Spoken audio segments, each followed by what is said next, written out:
Okay, this lesson concerns holistic hermeneutics.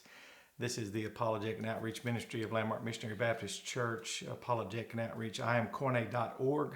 However, we've learned that once we've used language, once we receive feedback, we've had great feedback, collaboration. Several people have commented. Apparently Acts 13:48 calls for you all. I'm more than convinced you all in this Koine project class especially are equipped to go through this. And it's not that much work. It's just all of us seem to be willing to stop once we've confirmed our pre-understanding. It's not really confirmation bias because we may not actually prefer that or even be cognizant of the fact. It's just we seem to have we're so convinced of what we already understand. So returning to this, I'll call this the holistic truth about Acts 13:48. So we'll look just for a moment, since context, anyone that's taken hermeneutics class knows that's the issue. So here in 13:43 we have these religious proselytes. You can notice some people translate this God-fearing. And there we go. So we have these people who were with Paul and Barnabas in favor of what they were doing. And then Acts 13:46, we have you all, this is you all plural, are judging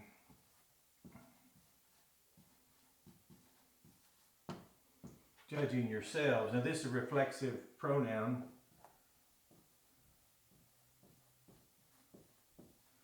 And this is an adjective here. That's a negative alpha privative, unworthy ones.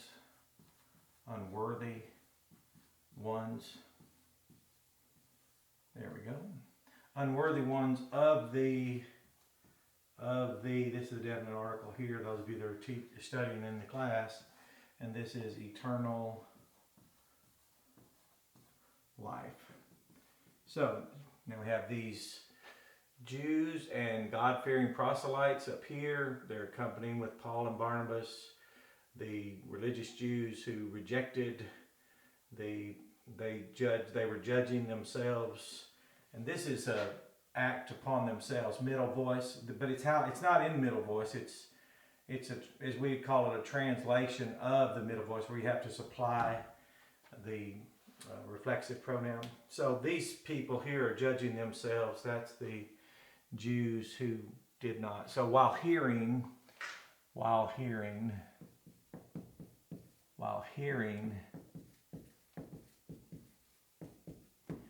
they went on. This is 43, of course, 44, 45, 46, and 47. They're talking about now they will turn to the Gentiles. While hearing, it says, moreover, this is a post-positive conjunction, moreover. There we go, definite article, the Gentiles or the nations, that's plural form of ethnos, and it's the nations. Of course, that's neuter. Now it says here, this is imperfect. Speaking of the past, they were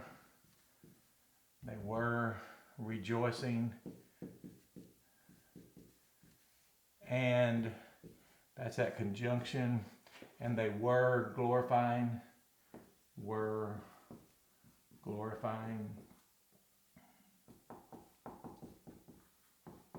There. And this is a definite article, direct object, accusative case, the logon from logos, the word. Here, a definite article of the, we'll get to the, we'll complete this whole thing through a holistic approach of the Lord. And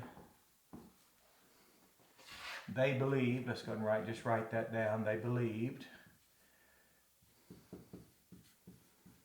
This is from the root word G 4100.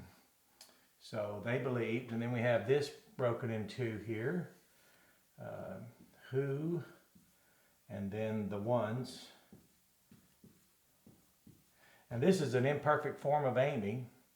And I said to say all that is when we join that with this participle, it becomes periphrastic, which now gives us this,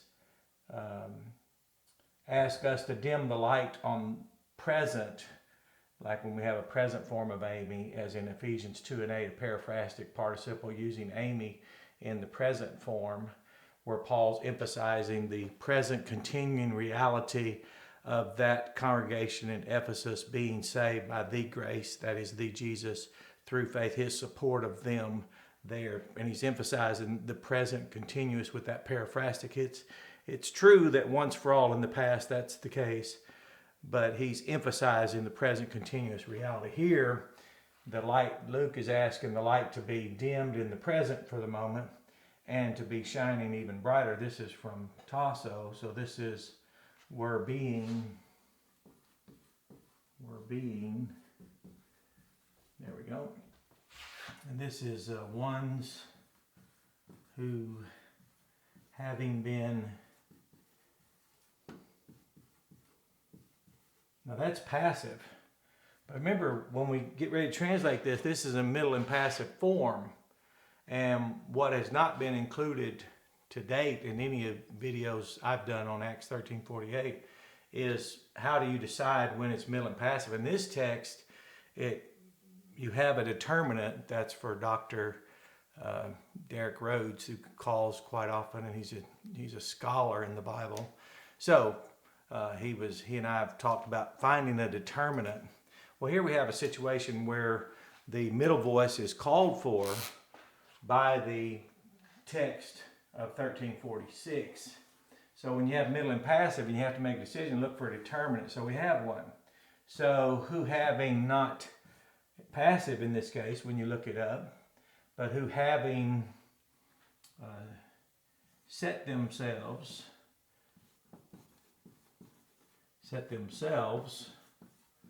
there we go. Yes. And then we have that, we have the de-emphasis on, because we're using this to point back to heighten. They are the ones who, having set themselves. Now this goes all the way back to people.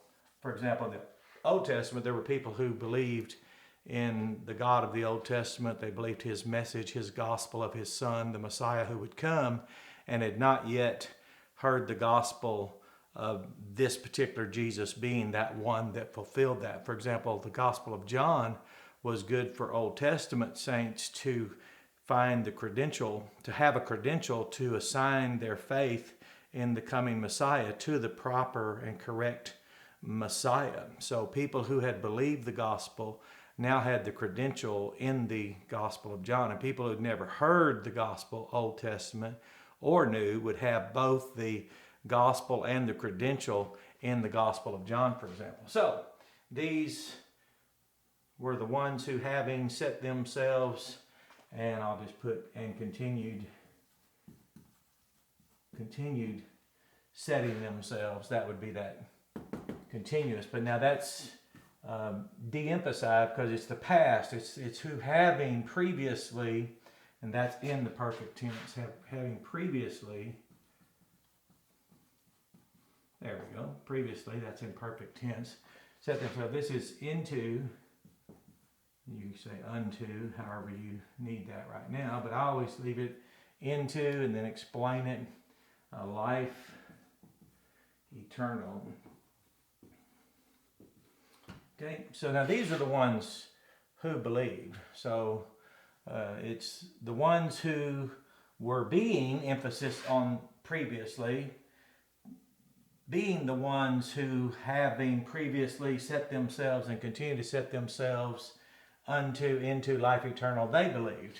And it says here, when they were hearing these things concerning the extension of the gospel to the Gentiles, they were rejoicing. So the holistic truth about Acts 13:48 is a hinge on which triggers such as all that tension, for example, myself included, and then collaborating with people. When you come to middle and passive forms, which is what this is, you have a middle and passive form. Your determinant your determinant, for example, is in this text. And when we look for of whom is this speaking and what preceded it, we have emphasis here in the perfect tense of antecedent action, to believe. We have emphasis on past action, the imperfect form of Amy. Amy is that be verb, Amy. This is an imperfect form.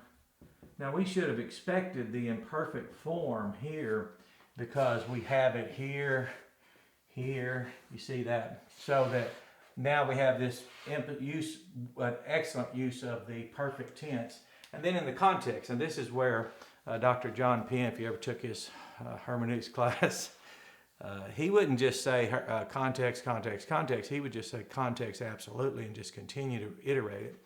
So that's the holistic truth about Acts 13:48. And this is more or less your language. See, we have this here language, we have this here language, we have this language, and then we get here with this distressor, if you will, where people are bantering. You can go read. There's several, lot of arguments out there, which is fine. It's just we have relief if we do enough work and take a holistic approach, because that's really where the difficulty lies. Where an omissive error, for example, middle voice, we have it written out, literally spelled out for us here. It's not middle voice in one particular verb form. It's the multiple words showing us that these ones were judging.